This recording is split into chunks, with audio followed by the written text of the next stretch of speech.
Well, it is the chemical waste that we need to talk about tonight. It's chemical waste that Pennsylvania doesn't want. Tonight, a 5 on Your Side investigation reveals it's being shipped right here to Ohio. On Your Side, Chief Investigator Ron Regan joins us tonight with new concerns about the water you drink.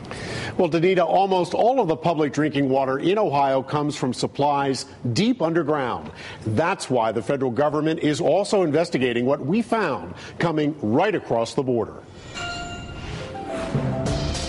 What's crossing the state line, the drilling industry and producing, is dumping on Ohio, is raising a red flag. It would take a serious chemist to know everything that was in there. So we obtained this list from Pennsylvania's Department of Environmental Protection. Chemicals used in this drilling for natural gas and in small towns across Pennsylvania. You're at risk, big time. They're trying to stop it. We need a moratorium so that we can get the science in to determine what is in this water that is killing their cattle. They're protesting more than 1,000 wells drilled just this year in what's known as Marcellus Shale, the richest natural gas deposit in the country. In New York, there's already a temporary moratorium to stop it. Here's why.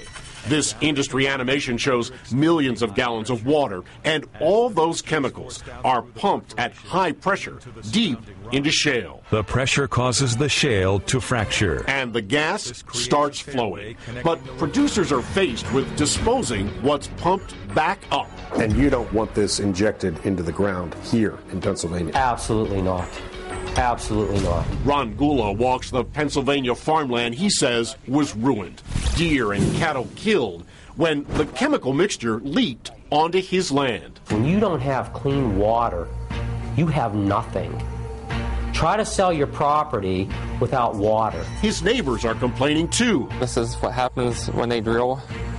Your water goes bad and you cannot drink it. And back in Ohio, that worries Chuck Riley. They're sending us the byproduct that they don't want in their state. That's dust and debris from another type of well that's designed to store the same chemical mixture Pennsylvania doesn't want. It's called a deep injection well.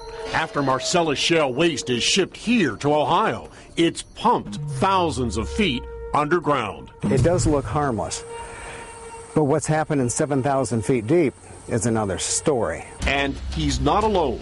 Dr. Dan Voles is one of the nation's leading experts on chemical waste from Marcellus Shale. It's not water, it's a highly contaminated fluid. There are already 170 injection wells operating in Ohio, and more are planned.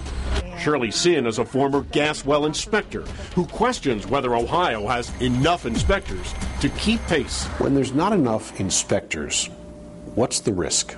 The risk is somebody's going to have a problem with their water, with their environment, with their soil, with their health. And we found the same state agency that's supposed to protect wildlife, parks, and rivers. We've had no subsurface contamination, leaks from injection wells. Is raising cash off chemical waste. Tom Tomastik supervises injection wells for the Ohio Department of Natural Resources. It hopes to raise up to $800,000 a year by taxing chemical waste other states don't want. Do your inspectors actually test the fluid itself? We don't test the fluid ourselves unless there's a reason to suspect that maybe there is a contamination issue or if we've got a leakage problem. Well, the drilling industry tonight says there's absolutely no reason for concern. It insists there's no groundwater contamination. Engineering experts say there's no environmental damage. The industry is reducing the need for underground injection wells. Still, the U.S. Environmental Protection Agency is launching a major study into how drinking water is affected. You can log on to Newsnet5.com to use our interactive map, find out where injection wells are, and links to learn more about our report. I'm Chief Investigator Ron Regan. Thank you, Ron.